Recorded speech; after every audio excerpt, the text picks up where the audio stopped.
அது அண்மை காலமாக தேர்தல் ஒட்டி செய்திகள் இன்னும் அதோட பரபரப்பு குறையாம தான் போய்கொண்டிருக்கிறது. மக்களுக்கான இந்த தேவைகளுக்கு மாற்றம் வருமா அப்படிங்கிறது ஒரு மிகப்பெரிய கேள்வியா இருக்கு. மேடம், நீங்க முதல்ல இந்த மக்கள் அதிகாரம் கிட்டத்தட்ட பல ஆண்டுகளாக இருக்கீங்க, தொடர்ச்சியா செஞ்சு கொண்டிருக்கீங்க. ஆனா மக்களிடத்துல இன்னும் பெரிய அளவில் விழிப்புணர்வு வரலைங்கிறது ஒரு இதாக தெரியுது. மக்கள் அதிகார கழகம் மக்கள் அதிகாரமாக இருந்து கட்சியாக இப்ப பரிணமிச்சிருக்கோம்.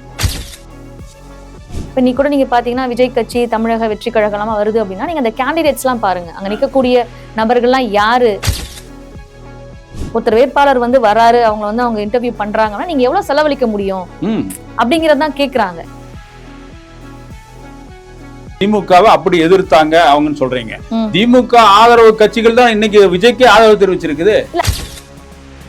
பேரங்கள் நடந்திருக்குது, குதிரை பேரங்கள் நடந்திருக்குது அப்படிங்கிறது இருக்கு. நீங்க திருமாவளவனை பாக்குறதுக்கு சாயந்தரம் அவங்க இது பண்றாங்க, காலையில அவங்க வீட்டுல சோஃபா எல்லாம் போகுது. இந்த கட்சிகள் எதை அறிவிக்கிறாங்க அப்படின்னு சொன்னா நாங்க உங்களுக்கு 1000 ரூபாய் கொடுக்குறோம், 2000 ரூபாய் கொடுக்குறோம், இப்படி ஒரு கவர்ச்சி திட்டங்களை அறிவித்து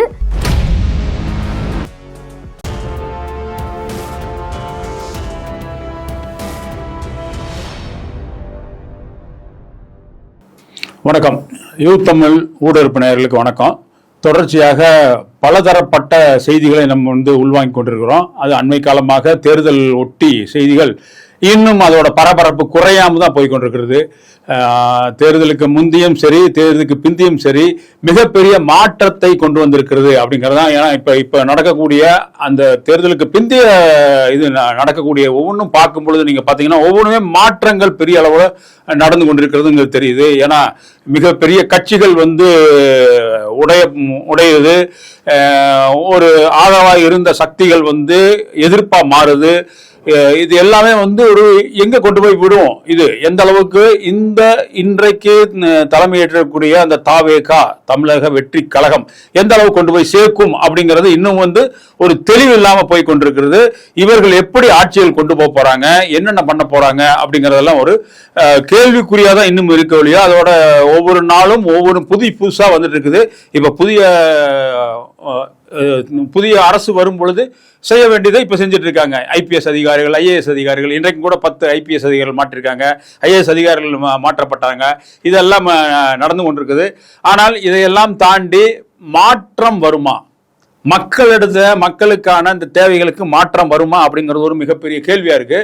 இதற்காக மக்களுக்காகவே தொடர்ந்து பல ஆண்டுகளாக மாவோயிசத்தின் வழிவந்தவர்கள் அப்படின்னு சொல்லக்கூடிய மக்கள் அதிகாரம் அப்படிங்கிற அமைப்பு ஓரளவுக்கு பரவலாக அவர்கள் மக்களை நோக்கி நகரக்கூடிய ஒரு அமைப்பாக பல ஆண்டுகள் செயல்பட்டு கொண்டிருக்காங்க.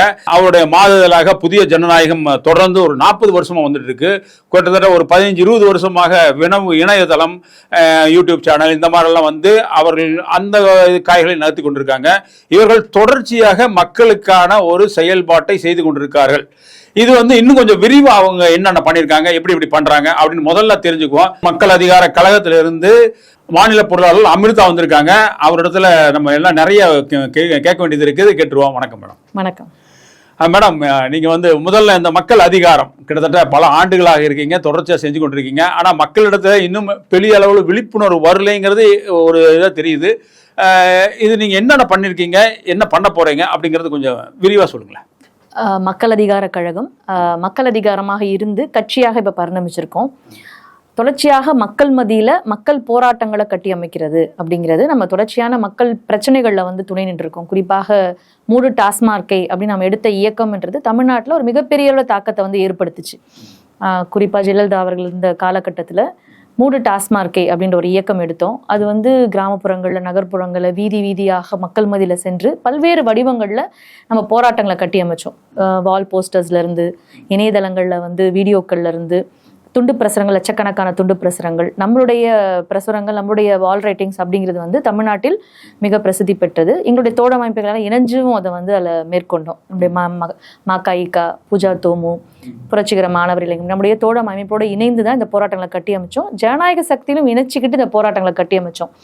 அப்படி அந்த காலகட்டத்தில் குறிப்பாக மக்கள் அதிகாரமாக நாங்கள் இருந்தபோது நாங்கள் கட்டி அமைத்த அந்த போராட்டங்கள் ஆட்சி அதிகாரத்தில் இருந்தவர்களை மக்கள் நீங்க பாத்தீங்கன்னா அன்னைக்கு வந்து ஒரு நாளைக்கு வந்து கிட்டத்தட்ட ஒரு வருடத்தில் 23,000 போராட்டம் நடந்தது அப்படின்னு சொல்லி ஒரு எடப்பாடி அவர்கள் வந்து சட்டமன்றத்துல வந்து அறிவிச்சாரு. அதுல முக்காவாசி போராட்டம் நாம ஒருங்கிணைத்த போராட்டங்கள் நம்ம பெருமையா சொல்லிக்கலாம். அந்த அளவுக்கு போராட்டங்களை மக்கள் மத்தியில் மக்களோட சேர்ந்து களத்தில் நின்று போராடக்கூடியவர்கள் தான். விவசாயிகளுக்கான பிரச்சனைகளுக்காக போராடணும். குறிப்பா அந்த டாஸ்மாக் போராட்டம் சொல்லும் பொழுது ஆட்சியாளர்கள் படிப்படியாக நாங்க சாராய கடைகளை மூடுவோம், டாஸ்மார்க்கை மூடுவோம் அப்படின்னு ஒரு தாக்கத்தை ஏற்படுத்திய, மக்கள் மத்தியில் ஒரு பௌதீக சக்தியாக மாறிய போராட்டங்கள், நூற்றுக்கணக்கான போராட்டங்களை நம்ம கட்டி அமைச்சிருக்கோம். விவசாயிகளுக்கான பிரச்சனை, விவசாயியை வாழ விடு அப்படின்னு சொல்லி நம்ம மாநாடு நடத்தணும். விவசாயிகளுக்கான கோரிக்கைகளுக்காக பல்வேறு போராட்டங்களை கட்டி அமைச்சிருக்கோம். குறிப்பா தொழிலாளர் பிரச்சனைக்காக இப்ப 44 சட்டத்தை வந்து 4 சட்டங்களாக இன்னைக்கு ஆட்சியாளர்கள் மாற்றும் பொழுது அதை எதிர்த்து கண்டன குரல்களை எழுப்பி பல்வேறு போராட்டங்களை கட்டி அமைச்சிருக்கோம். இந்த 40 ஆண்டு காலத்தில் எங்களுடைய அமைப்பு பல்வேறு மக்கள் பிரச்சனைக்காக மக்களோட நின்று போராடிய அமைப்பு அப்படிங்கிறதான் நம்மளுடைய அறிமுகம். இல்லை, இப்போ பெரும்பாலான இங்கே இருக்கக்கூடிய அமைப்புகள் அது மக்களுக்காக போராடக்கூடிய அமைப்புகள் தான் இருக்குது. அரசியல் கட்சிகளாகட்டும் அல்லது வேறு இயக்கங்களாகட்டும் எல்லாம் இருக்கும். இப்போ நீங்களும் வந்து 40 ஆண்டுகளாக தொடர்ந்து போராடி கொண்டிருக்கீங்க. ஏன் வந்து நீங்கள் வந்து தேர்தல் இதில் பங்கு கொள்றதில்ல? என்ன விஷயம்? அதாவது நம்ம ஒரு 40 ஆண்டு காலம் வந்து தேர்தல் புறக்கணிப்பில் இருந்தோம். அதுக்கப்புறம் இப்போ நம்மளுடைய அணுகுமுறை என்ன அப்படின்னு சொன்னால், நம்ம தேர்தலை புறக்கணிக்கவும் இல்லை, பங்கேற்கவும் இல்லை அப்படிங்கிறதான் எடுத்திருக்கோம். இப்போ தேர்தல் அப்படிங்கிறது என்னவா மாற்றி வைக்கப்பட்டிருக்கு அப்படிங்கிறத நம்ம பார்க்கணும். ஒரு 20-30 ஆண்டுகளுக்கு முன்னாடி கூட சுயேட்சைகள்லாம் நிற்பாங்க, பார்த்துருப்பீங்க. தேர்தல் திருவிழா அப்படிங்கிறதெல்லாம் நீங்கள் கேள்விப்பட்டிருப்பீங்க. ஆனால் இன்னைக்கு யார் தேர்தலை நிற்க முடியும் அப்படின்னு சொன்னால், குறைஞ்சபட்சம் சில லட்சங்கள் சில கோடிகள் செலவு செய்ய முடியும்ன்றவங்க தான் நிற்க முடியும். அப்ப இப்படி இன்னைக்கு தேர்தல், இவங்க சொல்லக்கூடிய இந்த தேர்தல் ஜனநாயகம் என்பதே பணநாயகமாக மாற்றப்பட்டிருக்கு அப்படிங்கிறதா. சாதாரண ஆட்கள்லாம் வந்து போய் நிற்க முடியாது, அவ்வளவு செலவு செய்ய முடியாது. இப்ப நீ கூட நீங்க பாத்தீங்கன்னா விஜய் கட்சி, தமிழக வெற்றி கழகம்லாம் வருது அப்படின்னா நீங்க அந்த கேண்டிடேட்ஸ் எல்லாம் பாருங்க. அங்க நிற்கக்கூடிய நபர்கள்லாம் யாரு? ஏற்கனவே இருக்கக்கூடிய அதிமுக, திமுக இருக்கட்டும், பல்வேறு இங்க இருக்கக்கூடிய முதலாளித்துவ கட்சிகள், அவங்க வரக்கூடிய வேட்பாளர்கள்லாம் வந்து நீங்க அவங்களே வெளிப்படையா சொல்ற விஷயம் தான். அது நாம சொல்றது இல்ல.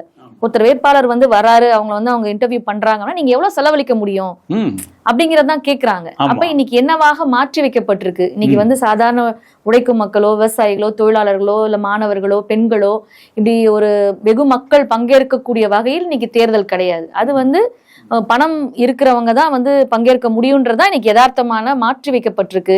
டெபாசிட் முதல்ல வந்து ஒரு நிக்கணும் அப்படின்னால எவ்வளவு அப்படிங்கிறது தொகை வந்து ஏற்றப்பட்டிருக்கு அப்படிங்கிறது தான்.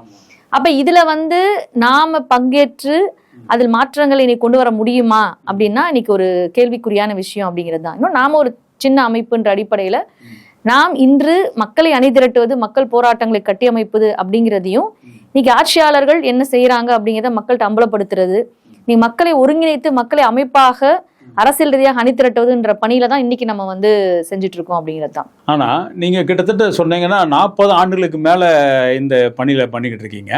ஆனா ஒரு 2.5 ஆண்டுகள் தான் வந்து இந்த விஜய்ங்கிற இன்னைக்கு வந்து ஒரு முதல்வர் இருக்கக்கூடிய அவர் வந்து 2.5 ஆண்டுகள் தான் வந்து அவரோட கட்சியை ஆரம்பிச்சாரு. ஆனா இன்னைக்கு வந்து ஆட்சி அதிகாரத்துல தலைமையில உட்கார்ந்துருக்காரு. அவர்கிட்ட ஆட்சி அதிகாரம் போயிருச்சு. இந்த இதுக்கும் இப்போ இவ்வளவு வேகமாக ஒரு ஆட்சி அதிகாரத்தில் வரக்கூடிய இந்த ஆட்களுக்கும் நீங்கள் 40 ஆண்டுகளாக தொடர்ந்து போராடி கொண்டிருக்கீங்களே, உங்களுக்கும் ஏன் இந்த மாதிரி ஒரு பெரிய டிஃபரன்ஸ் வந்தது? ஏன் நீங்கெல்லாம் அந்த அளவுக்கு வரல? இல்ல, இப்ப நாங்க வரல அப்படிங்கிறத தாண்டி இன்னைக்கு இந்த கட்டமைப்பு என்னவா இருக்குன்னு மொத்தமா நம்ம புரிஞ்சுக்க வேண்டியது இருக்கு. நாம வந்து எலெக்ஷன்ல பங்கேற்கிறதே கிடையாது. நாம வரலன்றதுக்கான இது அல்ல. அவங்க எப்படி வராங்க, இந்த தேர்தல் கட்டமைப்பு, இந்த முதலாளித்துவ கட்டமைப்புன்றது எப்படி மாற்றி வைக்கப்பட்டிருக்கு நம்ம பார்க்கணும். இப்ப ஏற்கனவே இப்ப தமிழ்நாடு இல்ல இந்தியா முழுக்க இன்னைக்கு பாத்தீங்கன்னு சொன்னா RSS பிஜேபி கும்பல் ஆட்சி அதிகாரத்தில் வந்து 2 முறை வந்திருக்கு, 3வது முறையும் அந்த ஆட்சி அதிகாரத்தை கைப்பற்றிருக்கு. அப்ப இந்த பாசிச கும்பல் தொடர்ச்சியாக பாசிசத்தை நிறைவேற்றுவதற்கான வேலைகள்ல இருக்காங்க அப்படின்னு பாக்குறோம். இங்க அதிமுக இருந்த காலகட்டங்களை கூட இங்க இருக்கக்கூடிய நிர்வாகத்துல அதிகார வர்க்கத்துல RSS ஆட்களை புகுத்துற வேலையெல்லாம் அவங்க சீரியஸா 10 ஆண்டுகள்ல செஞ்சாங்கன்னு பாக்குறோம். இப்ப நம்ம மக்கள் அதிகார கழகம் இது எப்படி பாக்குறோம்னா, இந்து ராஷ்டிரத்தை அமைப்பது என்பது அவருடைய இலக்கு. அப்ப இந்து ராஷ்டிரத்தை அமைக்கணும் அப்படின்னு சொன்னா அது வந்து ஒரு நாள் இல்ல, அவங்க கொஞ்சம் கொஞ்சமாக அவருடைய சட்டங்கள் மூலியமாகவும் திட்டங்கள் மூலியமாகவும் அவங்க நடைமுறைப்படுத்திட்டு இருக்காங்க. அதை பயன்படுத்தி தான் அவங்க மேலும் மேலும் இன்னும் காய் நகர்த்திட்டு இருக்காங்க. இன்னைக்கு வந்து பல்வேறு வகையில அவங்களுடைய இன்னைக்கு இருக்கக்கூடிய அரசு துறைகள்ல பாத்தீங்க அப்படின்னு சொன்னா RSS ஆட்களை புகுத்தி இங்க ஏற்கனவே இருக்கக்கூடிய குறைந்தபட்ச ஒரு தேர்தல் ஜனநாயகத்தையும் வந்து இல்ல தேர்தல் ஜனநாயகமோ இல்லைங்க ஒரு மாநிலங்களுக்கான உரிமை எல்லாத்தையுமே பறிக்கக்கூடிய வேலைகளை பார்த்துக்கிட்டு இருக்காங்க. மாநிலங்களும் சமஸ்தானங்கள் போலதான், எனக்கு வரி கட்டுறதுக்கான ஒரு சமஸ்தானங்களா மாற்றுவதுன்ற வேலையை தான் இன்னைக்கு மத்திய அரசு செஞ்சுக்கிட்டு இருக்காங்க, ஒன்றிய அரசு செஞ்சுட்டு இருக்காங்கன்னு பாக்குறோம். இப்படி ஒரு சூழல்ல இன்னைக்கு ஒட்டுமொத்த இந்தியாவை நீங்க எடுத்துக்கிட்டீங்கன்னா பல்வேறு மாநிலங்கள்ல அவர்கள் ஆட்சி அதிகாரத்தை என்னென்ன தகுதி திட்டங்கள் செய்ய முடியுமோ அந்தந்த மாநிலங்களுக்கு ஏற்ப அவங்க பல விஷயங்களை செய்யறாங்க. பல கலவரங்களை உருவாக்கியவரெல்லாம் அவங்க. இப்படி ஒரு ஒரு பாசிச சூழல் நிலவும் பொழுது தமிழ்நாட்டினுடைய அரசியலை நம்ம சேர்த்து பார்க்க வேண்டியது இருக்கு. இப்ப இங்க ஆண்ட கட்சிகளா இருக்கட்டும், பல்வேறு கட்சிகள் இங்க என்ன மாதிரியான கலாச்சாரத்தை பண்பாட்டை உருவாக்கி இருக்காங்க அப்படின்னு நம்ம பாக்குறோம். இங்க பார்ப்பன எதிர்ப்பு மரபு என்பது தமிழ்நாட்டுடைய மரபு. அது ஒரு 60-70 ஆண்டுகளாக இருக்கு. ஆமா, அது இந்த தேர்தலையும் வெளிப்பட்டு இருக்குன்றது நம்ம பாக்குறோம். இன்னைக்கு RSS பிஜேபிக்கு யாரும் ஓட்டு போடல, அது அந்த மரபின் வழியாக வரக்கூடிய விஷயம் தான். ஆனால் நாம் இதை பாசிச எதிர்ப்பாக மாற்றி கட்டியமைக்க வேண்டிய வேலை இருக்கு அப்படிங்கிறதா நாங்க பாக்குறோம். அப்ப இங்க இருக்கக்கூடிய தேர்தல் கட்சிகள் மேலும் மேலும் என்னவா மாறி நிக்கிறாங்க அப்படின்னு சொன்னா, இந்த எலெக்ஷன்ஸ், அந்த தேர்தல் என்பதே மக்களை ஓட்டு போடக்கூடிய, ஓட்டு வாங்கக்கூடிய ஒரு முறையில தான் மாத்தி வச்சிருக்காங்க. அப்ப அதை தாண்டி எங்களுடைய உரிமைகள், எங்களுடைய கோரிக்கைகள் அப்படிங்கிறதுக்கெல்லாம் இன்னைக்கு இடம் இல்லாமல் தான் இருக்கு. ஓட்டு போடுறதான ஜனநாயகத்தோட வேலை, டெமோக்ராட்டிக்கோட இதே ஓட்டு போடுறதானே. ஆமா, ஓட்டு போடுறதுனா வெறும் ஓட்டு போடுவது அல்ல. ஓட்டு எதுக்காக போடுறோம், நம்ம ஆளக்கூடிய ஆட்சியாளர்கள் எதை செய்யணும் நம்ம விரும்புறோம். இப்ப நீங்க விகடன்ல கூட ஒரு பேட்டி இது கேட்டிருக்காங்க, மக்கள்கிட்ட போய் கேட்டதுல மக்கள் என்னெல்லாம் கோரிக்கைகளை முன்வைக்கிறாங்க.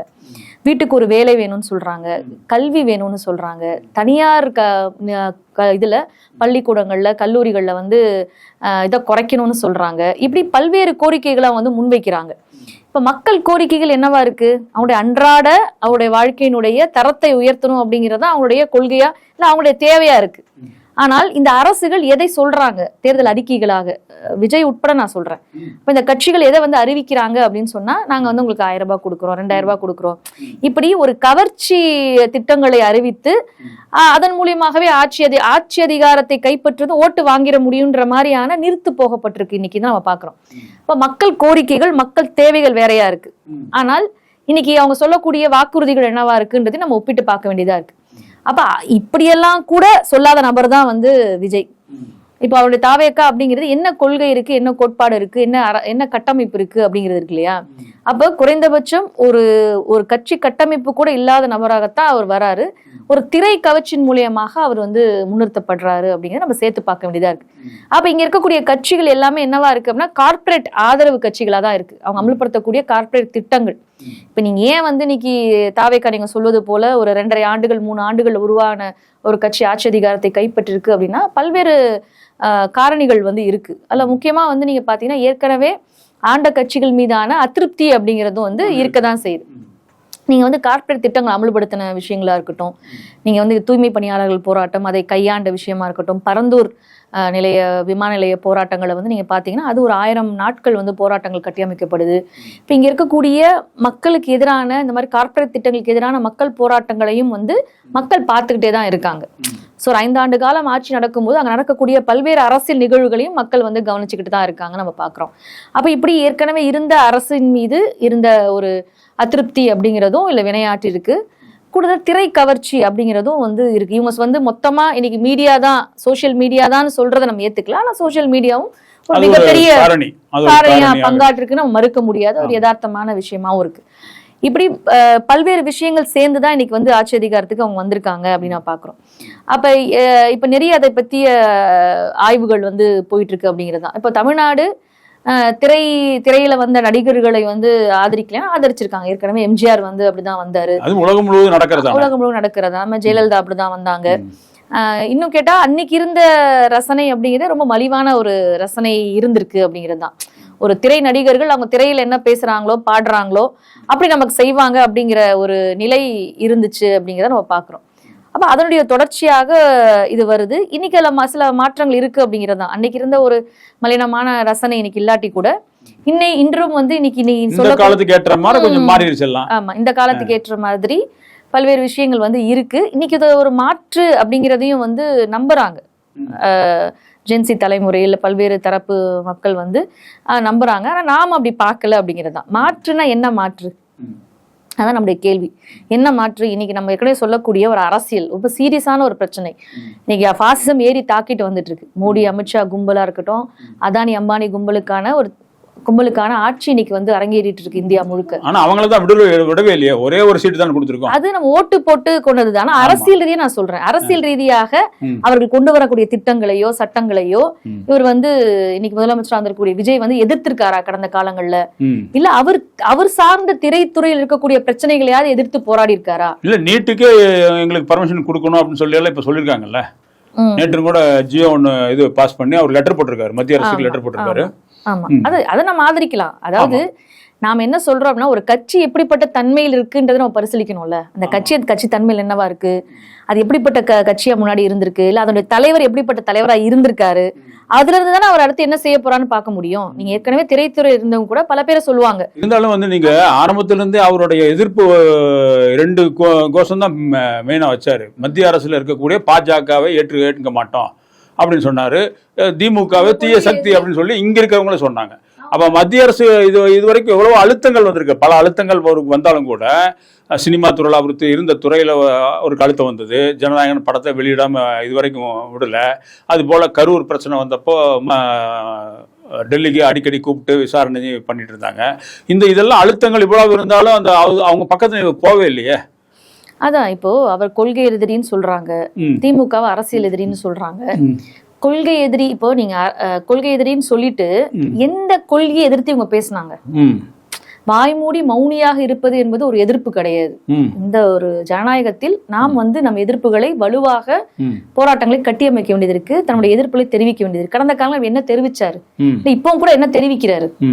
இப்ப நீங்க பாத்தீங்கன்னா திமுகவை மட்டுமே எதிரியாக காமிச்சு அரசியல் எதிரின்னு சொல்லிட்டீங்க, திமுகவை மட்டுமே டார்கெட் பண்ணி தான் அவருடைய மொத்தமான மாநிலத்துல வந்து தேர்தல் பங்கெடுக்கும் பொழுது மாநிலத்துல யாரு அதிக செல்வாக்கு இருக்காங்க அவர்களை எதிர்த்து அவங்க போராடுறாங்க. அது நான் சொல்றேன், நீங்க கொள்கை எதிரி அரசியல் எதிரின்னு சொல்றீங்க இல்லீங்களா? 2 விஷயம் சொல்றீங்க அப்படின்னா, கொள்கை எதிரின்னு சொல்வதற்கு நீங்க என்ன செஞ்சீங்கன்னு தான் கேள்வி. நீங்க சொல்ற மாதிரி அரசியல் எதிரின்றதுக்கு நீங்க மொத்தமா 100% வந்து திமுகவே டார்கெட் பண்றீங்க.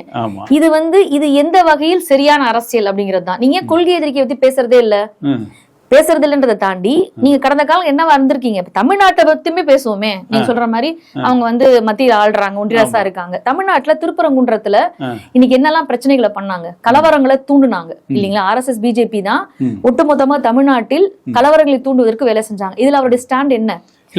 எதிர்ப்பு தெரிவிச்ச மதுரை உயர்நீதிமன்றமே அவங்களுக்கு ஆதரவா தானே போச்சு. நிறைய செய்திகள் வந்து அவங்களுக்கெல்லாம் என்ன வேணுமோ அது ஆதரவா தானே போயிட்டு இருக்கு. யார் நீதிபதிகளா இருக்கிறாங்க, யார் சார்பா இருக்கிறாங்க, அதுல 2 தீர்ப்புகள் வருது.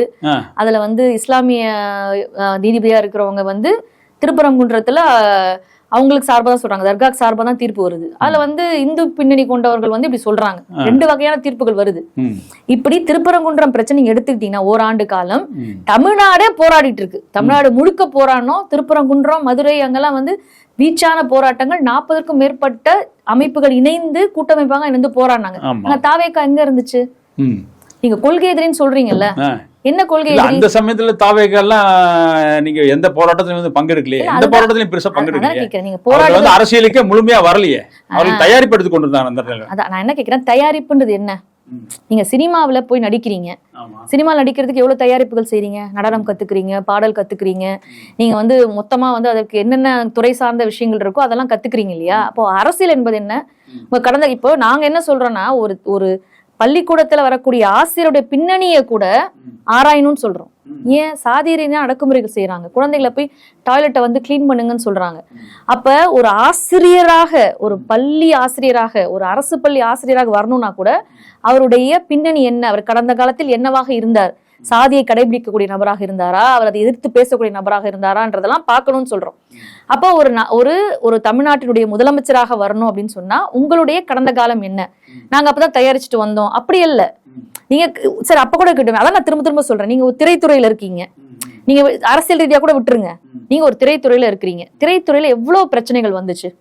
திரைத்துறையில இருக்கக்கூடிய அங்க இருக்கக்கூடிய அசிஸ்டன்ட் டைரக்டர்ஸா இருக்கட்டும், அங்க இருக்க தொழில்நுட்பர்களா இருக்கட்டும், அங்க எவ்வளவு வந்து அடக்குமுறைகளை சுரண்டலை வந்து சந்திக்கிறாங்க. பெண்கள் மீது நீங்க மீட்டு அப்படிலாம் வந்தப்ப இங்க இருக்க பெண்களும் நிறைய பேசினாங்க. கேரளாவில் இது பண்ணும்போது இதெல்லாம் எதிர்த்து விஜய் என்ன பேசினார், என்ன வினையாற்றினார், ஒரு அறிக்கை விட்டாரா, அதை கண்டிச்சு என்னைக்காவது பேசியிருக்காரா? அரசியல் கட்சியாவே வந்தே 2 வருஷம் தான் ஆகுது.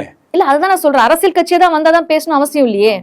இப்ப நீங்க ஒரு மனிதனோட அடிப்படையிலேயே தான் இருக்கக்கூடிய இடங்கள் நடக்கக்கூடிய அட்டூழியங்களை, அயோக்கியத்தனங்களை நீங்க எதிர்த்து என்னைக்கு பேசியிருக்கீங்க, அவரே எப்படிப்பட்ட நபரா இருக்கிறாரு அப்படிங்கறதுதான பிரச்சனையா இருக்கு. அப்ப நீங்க எங்கேயுமே வந்து ஒரு பிரச்சனைக்கு எதிராக குரல் கொடுத்தது கிடையாது, களத்தில் நின்னது கிடையாது அப்படிங்கறத அவருடைய வரலாறா இருக்குன்னு தான் நம்ம பாக்குறோம். இப்ப நீங்க அரசியல் கட்சி தொடங்குறீங்க, அதுல வரும்பொழுது கூட RSS பிஜேபியை பற்றி வாய் திறப்பதே இல்லை, எங்கேயுமே திறப்பதில்லை. நீங்க நல்லா அதுக்கு உதாரணம் என்னன்னா, ஆளுநர் ஆட்சி அமைக்கிறதுக்கு கூப்பிட மாட்டேங்கிறாரு, மேல இருந்து அவங்களுக்கு பிரச்சனை வருது, பிரஷர்ஸ் வருது. இல்ல முதல்ல அவர் தானே கூப்பிட்டாரு, நீங்க வந்து வாங்க நீங்க மெஜாரிட்டியா இருக்கீங்கன்னு சொல்லி வர சொல்றாரு. இவர்கள் வந்து அந்த கொடுத்த லெட்டர்ல தவறா கொடுத்தனாலதான் அது வந்து மறுபடியும் இழுத்தடிச்சது.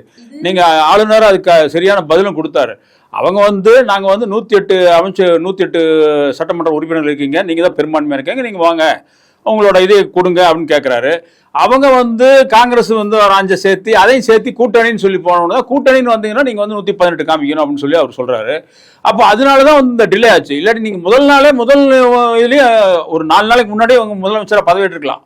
அது வந்து மிஸ் பண்ணிட்டாங்க இவங்க. இது என்னன்னா பிஜேபி சொல்லக்கூடிய காரணங்கள் தான். நீங்க பிஜேபி ஆளக்கூடிய இல்ல சட்டம், நான் வந்து பிஜேபி இல்ல, சட்டத்துல என்ன இருக்கோ அந்த சட்டத்தை நான் பேசுறேன். சட்டமே நான் என்ன சொல்றேன்னா, இந்த சட்டம் பிஜேபி ஆளக்கூடிய மாநிலங்கள்ல எப்படி அமல்படுத்தப்படுது, பிஜேபி ஆளாத மாநிலங்கள்ல நீங்க சட்டம் பேசுறாங்க. பஞ்சாப்ல இன்னைக்கு வந்து ஆம் ஆத்மி கட்சியில இருந்து சில எம்எல்ஏக்கள் வந்து இவங்க விலைக்கு வாங்கிட்டாங்க.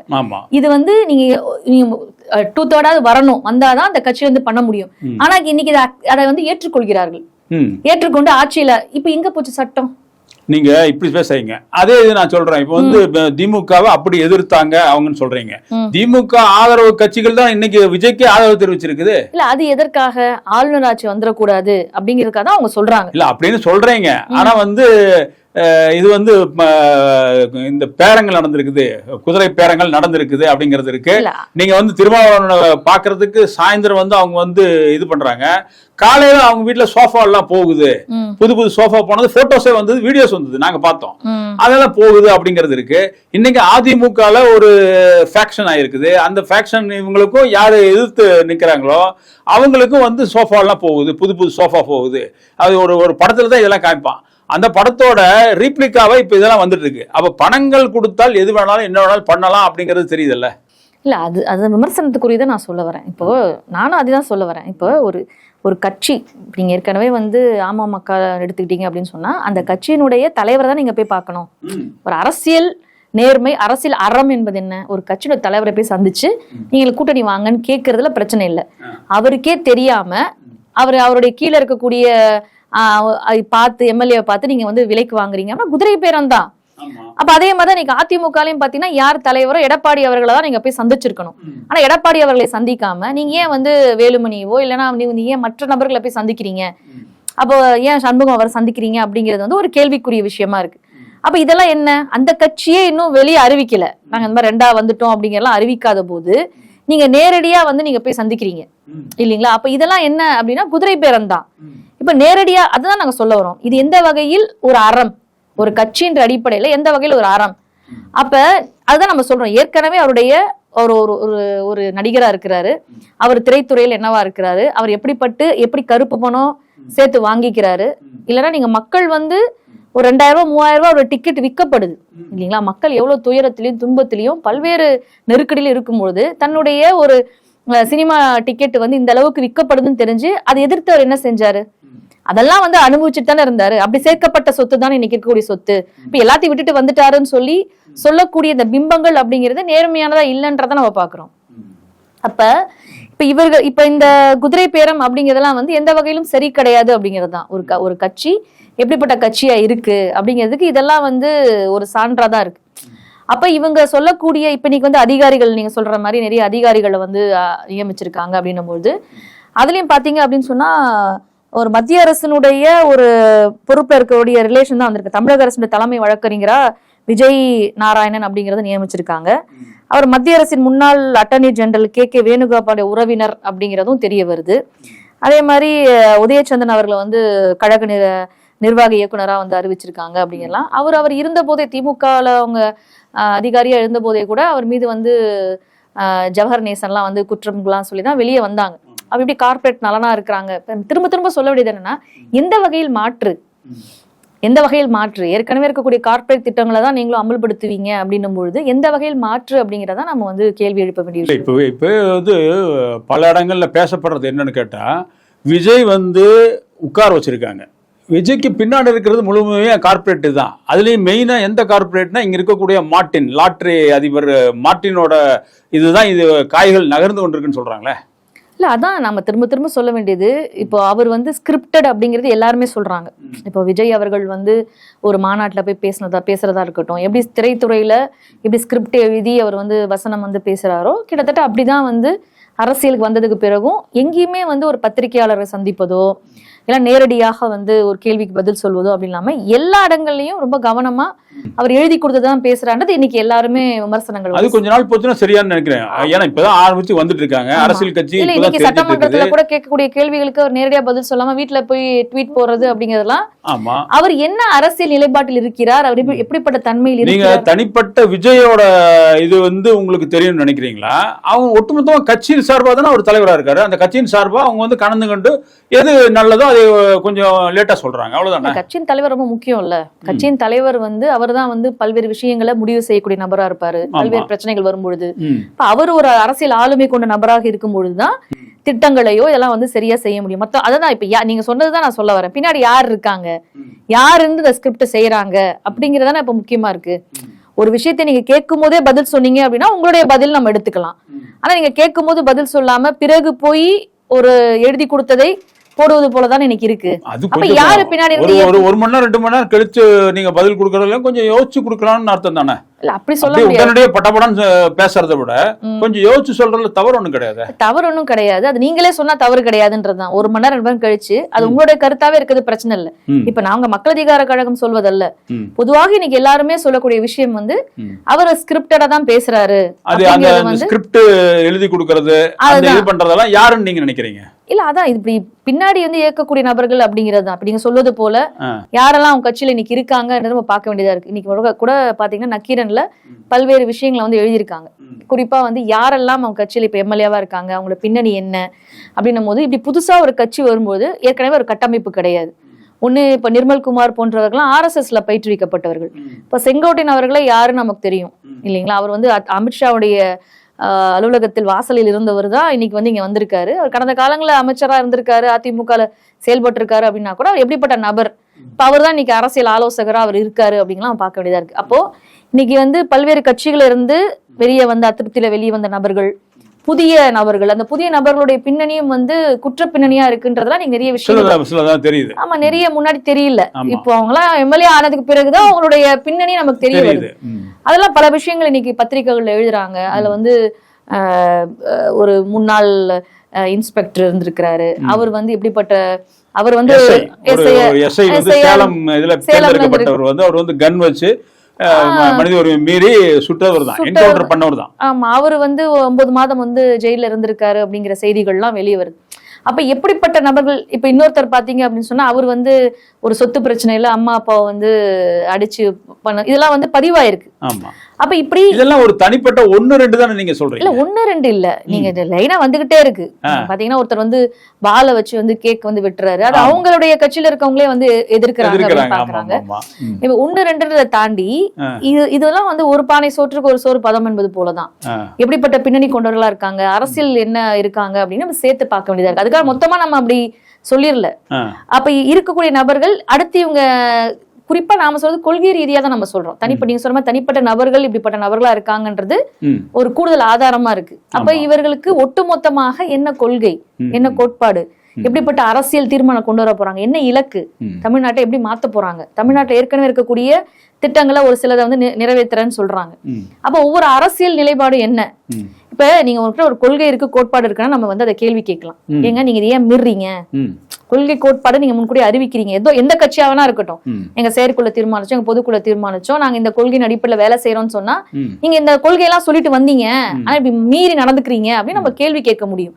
நீங்க எதுவுமே அறிவிக்காம வரும்பொழுது இப்ப இவங்க மட்டுமே நீங்க இன்ஸ்டன்டா சொல்லிட்டே இருக்கீங்க. சொல்றது இவங்க மட்டுமே அப்படி இல்லையா? பல அரசியல் கட்சிகள் பல நேரங்கள்ல ஆட்சியை பிடிச்சிருக்காங்க. அவர்கள்லாம் பல கொள்கைகள் சொல்லி கொண்டுதான் வந்திருக்காங்க. அந்த கொள்கைகள்லாம் அவங்க எல்லாம் கடைபிடிச்சது மாதிரி தெரியலையே. நீங்க இப்ப திராவிட இதுல முக்கியமா இருக்கக்கூடிய திமுகவே வந்து அவர்கள் சொல்றாங்க எங்ககிட்ட நாங்க வந்து இந்துத்துவாவை நாங்க சார்ந்துதான் இருக்கிறோம், எங்க கட்சியில இவ்வளவு இந்துக்கள் இருக்காங்க அப்படி. இதெல்லாம் பெரியாரிஸ்ட்ல இருந்து வந்த வழியில வந்தவங்க இப்ப அவங்களே வந்து அந்த இதெல்லாம் விட்டுட்டாங்களே. அவங்க ஸ்டாலினோட மனைவி வந்து எல்லா கோயிலுக்கும் போறாங்க, எல்லா இதுவும் கும்பிடுறாங்க, எல்லாமே பண்றாங்க. இது கண்ணு முன்னாடி பார்த்துட்டு தான் இருக்கிறோம். ஸ்டாலினோட மனைவி போறது அப்படிங்கறத தாண்டி அவங்க கட்சிக்காரங்க போறாங்களா நம்ம பார்க்கணும். இப்ப பிரச்சனை அவங்க பெரியார் இதுல இருந்து வந்துட்டு அவங்க வந்து இன்னைக்கு சாமி கும்பிடுறாங்களா அதுவல்ல. அவங்க இப்ப ஒரு கொள்கையை மீறுறாங்க. திமுகவே சொல்லுவோம், நம்ம ஒரு கொள்கையை மீறும் பொழுது நாங்க கேள்வி கேட்கிறோம்ல. நீங்க நீட்டை ஒழிப்பும் தான் சொல்லிட்டு வந்தீங்க, ஆனா ஒரு அடையாள போராட்டங்கள் தான் செய்றீங்க. ஒரு கோர்ட்ல வந்து ஒரு கேஸ் போட்டு உட்கார்ந்துடுறீங்க, மக்கள் போராட்டங்களை கட்டி அமைக்கல, மழுங்கடிக்கிற வேலையை தான் செய்றீங்க அப்படிங்கிறத நம்ம விமர்சனம் பண்றோம்ல. ஏன்னா நீங்க போன முறை வந்தப்ப நாங்க வந்து நீட்டை வந்து ரத்து செய்வோம் அப்படின்னு நீங்க சொல்லிட்டு வந்தீங்க. அதனால கேள்வி கேட்கிறோம். என்னுடைய கேள்வி அதுதான். இப்ப நீங்க ஒண்ணு சொல்லும் பொழுதுதான் அது ஏன் நீங்க செய்யலன்னு சொல்லி நம்ம கேட்க முடியும். இவங்க வந்து தேர்தல் அறிக்கை எப்ப வெளியிடுறாங்க? தேர்தல் அறிக்கையை நீங்க தேர்தலுக்கு ரொம்ப சமீபமா தான் வெளியிடுறாங்க. அதுல என்ன அப்படின்னு சொன்னா பெரிய மாற்றம்லாம் ஒண்ணும் இல்லை. இந்த கட்சிகள் என்னெல்லாம் சொல்றாங்களோ அது மாதிரி கவர்ச்சிவாத திட்டங்களை தான் அவங்க அறிவிக்கிறாங்க. கொள்கை ரீதியாக நீ எந்த வகையில் மாற்று? இன்னைக்கு ஒரு நாட்டை கவ்வி கொண்டிருக்கக்கூடிய காவி கார்ப்பரேட் கும்பலுடைய கையில் இன்னைக்கு மக்களுடைய வாழ்க்கை வந்து சிக்கிட்டு இருக்கு, மிகப்பெரிய இன்னலுக்கு உள்ளாக்கிட்டு இருக்கோம். இன்னைக்கு கூட மோடி பாத்தீங்கன்னா நீங்க வந்து தங்கமாகாதீங்க, நீங்க வீட்டுல இருந்து இன்னைக்கு படிங்க, நீ வீட்டுல இருந்து ஒர்க் ஃப்ரம் ஹோம் செய்யுங்க, இப்படி பல்வேறு விஷயங்களை வந்து அறிவிக்கிறாரு. இது எவ்வளவு பெரிய சீரியஸான பிரச்சனை இல்லைங்களா? நாட்டு மக்கள் இன்னைக்கு வந்து வெளியவே போகாதீங்க, நீங்க வந்து பப்ளிக் டிரான்ஸ்போர்டேஷனை பயன்படுத்துங்க அப்படின்லாம் பேசுறாரு. ஆனா இவர் வந்து வெளியூர்களுக்கு போறாரு. இன்னைக்கு அவர் அறிவிச்ச எல்லா விஷயங்களும் இன்னைக்கு வந்து கதி கலங்குற மாதிரி இருக்கு. இன்னைக்கு வந்து பெட்ரோல் டீசல் நாளைக்கு உயருமா, நாளைக்கு உயருமா. பெட்ரோல் டீசல் விலை உயர்ந்துச்சு அப்படின்னா வெறும் பெட்ரோல் டீசல் கிடையாது, அது ஒட்டு மொத்தமாக எல்லாமே டிரான்ஸ்போர்டேஷன் தான், போக்குவரத்து தான். பெட்ரோல் டீசல் உயர்ந்துச்சுன்னா பொருளாதாரம் பாத்தீங்கன்னா விலைவாசி உயரும். இன்னைக்கு பெரும்பான்மை உழைக்கும் மக்களுடைய பிரச்சனையா இன்னைக்கு மாறப்போகுது. இதை பத்தி என்ன விஜய் பேசினாருன்றதுதான் நம்மளுடைய கேள்வியாக இருக்கு. இன்னைக்கு இவ்வளவு பெரிய சிக்கல்கள் வந்து இன்னைக்கு மத்திய அரசு கொண்டு வருது, மாநில உரிமைகள் பறிக்கப்படுது. இதை பற்றியெல்லாம் உங்களுடைய நிலைப்பாடு என்ன, உங்களுடைய கொள்கை என்ன, உங்களோட கோட்பாடு என்ன அப்படிங்கறது எதுவுமே அறிவிக்காத ஒரு கட்சியா இருப்பதே பிரச்சனை நாங்க சொல்றோம். ஒரு கொள்கையை அறிவிக்காமல் இருப்பதே ஒரு பிரச்சனை இல்ல. நீங்க என்ன செய்வீங்கன்னு தெரியாது, நீங்க என்ன வேணாலும் செய்வீங்க, அதுக்கு பிறகுதான் நமக்கு தெரியும்ன்ற மாதிரியான நிலை இருக்கிறதே ஒரு பிரச்சனைக்குரியதுன்னு தான் பாக்குறீங்க. சரி, இப்போ வந்து அவர் ஆட்சிக்கு வரும் பொழுது அவர் வந்து கூப்பிடும்போது பாத்தீங்கன்னா 108 பேர் தான் இருந்தாங்க அவங்க இதுல. இன்னும் அப்புறம் அதுக்கு பின்னாடி 118 வேணுங்கும் போது திக்கி திணறி 118 காமிக்கிற மாதிரி கொண்டு வந்தாங்க. ஆனால் அதுக்கு இன்னைக்கு நேற்று எடுத்த அந்த இதில் பார்த்தீங்கன்னா 144 பேர் அவருக்கு வந்து ஒரு அப்சல்யூட் மெஜாரிட்டி மாதிரி கொண்டு வந்துட்டாங்க. இப்போதைக்கு அவர் வந்து மிக பலம் வாய்ந்தவராக இருக்காரு. நீங்கள் கொள்கையே இல்லை, கொள்கையும் சொல்லல, ஒன்றுமே இல்லைங்கிறீங்க. ஆனால் இன்னைக்கு பலம் வாய்ந்தவர் உட்காந்துக்காரு. இவரை வந்து எப்படி நீங்கள் வந்து அவர்கிட்ட இந்த செய்தியை கொண்டு போய் சேர்த்து நீங்கள் அவரை எப்படி இது பண்ண போறீங்க, மாற்ற போறீங்க? இல்ல, மக்கள் போராட்டங்கள் தான் ஒரே தீர்வுன்றதா நாங்க தொடர்ச்சியா சொல்லிட்டு இருக்கோம். நீங்க வந்து ஒரு ஆட்சியாளர்கள் அவர்கள் தவறு செய்யும் பொழுதோ சரி செய்யும் போது நம்ம அதை அங்கீகரிக்க தான் செய்யறோம். மக்கள் நலன் சார்ந்து ஒரு திட்டத்தை அறிவிக்கும் போது நம்ம அதை வந்து ஆதரிக்க தான் செய்யறோம். அதே மாதிரி மக்களுக்கு எதிராக கொள்கைகளை தீட்டும் போதும் நடவடிக்கையில் இருக்கும் போதும் மக்களை அணிதிரட்டி மக்கள் போராட்டங்களை கட்டி அமைப்பது தான் ஒரே தீர்வு. இப்ப அதை தாண்டி நமக்கு வேற ஒரு குறுக்கு வழி எதுவும் கிடையாது. இப்ப நீங்க சொல்றது மாதிரி 108 சீட்டுகள் தான் வந்தாங்க. குதிரை பேரத்தின் மூலமாக இன்னைக்கு பல்வேறு கட்சிகள்ல இருக்கக்கூடிய நபர்களை வந்து இணைத்து கொண்டு ஆட்சி அமைச்சிருக்காங்க அப்படின்னு நம்ம பாக்குறோம். இன்னும் அவங்க அடுத்த கட்டமாக ஆட்சி அதிகாரத்தில் வந்ததுக்கு பிறகு அவங்க செய்யக்கூடிய செயல்பாடுகளிலிருந்து தான் நம்ம பல்வேறு விஷயங்களை வந்து கணிக்க வேண்டியது இருக்கு. அதை எதிர்த்தோ இல்லை ஆதரித்தோ மக்களை வந்து நம்ம வந்து அணிதிரட்ட வேண்டியது இருக்கு. இது சரியான நடவடிக்கை செய்யும் போது நம்ம ஆதரிக்க தான் செய்யறோம். அது நீடிக்குமா அப்படிங்கிறதான் கேள்வி. ஏன்னா நீடிக்குமா அப்படின்னு சொன்னா நமக்கு ஏற்கனவே அவங்க ஒரு கொள்கையை அறிவிச்சிருந்தாங்க அப்படின்னு சொன்னா அதை நம்ம ஒப்பிட்டு பார்த்துக்க முடியும். அப்ப அவங்களுடைய நடவடிக்கையிலிருந்து தான் நம்ம அடுத்த கட்ட செயல்பாடுகளை வகுக்க முடியும் அப்படிங்கிறது தான் இன்னைக்கு நிலைமையா இருக்கு. ஆனா பொதுவில் ஒரு கார்ப்பரேட் ஆதரவு இருக்கும் அப்படிங்கிறத நம்ம வந்து கணிக்க முடியுது.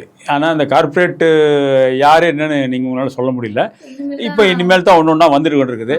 சரி, இதையெல்லாம் தாண்டி வந்து விஜய் என்பவர் வந்து நிலைச்சு நிப்பாரா அப்படிங்கிறது ஒரு இருக்கு. ஏன்னா வந்து திமுகவோட ஆதரவோட வந்தாரு, அதிமுகவோட ஃபேக்ஷனோட வந்திருக்காரு. இதெல்லாம் வச்சு எப்படி கொண்டு வரப்பாரு, இந்த வருங்காலத்தை எப்படி வந்து ஒரு 5 வருஷம் எப்படி கொண்டு வந்து சேர்க்க போறாரு. இப்போ உங்களை மாதிரி ஆட்கள் கேட்குறீங்க, நீங்க வந்து அதே போல மத்திய அரசு வந்து பல அழுத்தங்கள் கொடுக்குது. இதையெல்லாம் எப்படி கடந்து போறாரு, இது நம்ம பொறுத்து இருந்து பார்ப்போம். வந்தவரை வாழ்த்துவோம், நல்லபடியாக செயல்படட்டும், மக்களுக்கு வேண்டியதை செய்யட்டும் அப்படிங்கிறத கேட்டுக்கொண்டு இந்த நிகழ்ச்சிக்கு நடந்ததுக்கு நன்றி. வணக்கம்.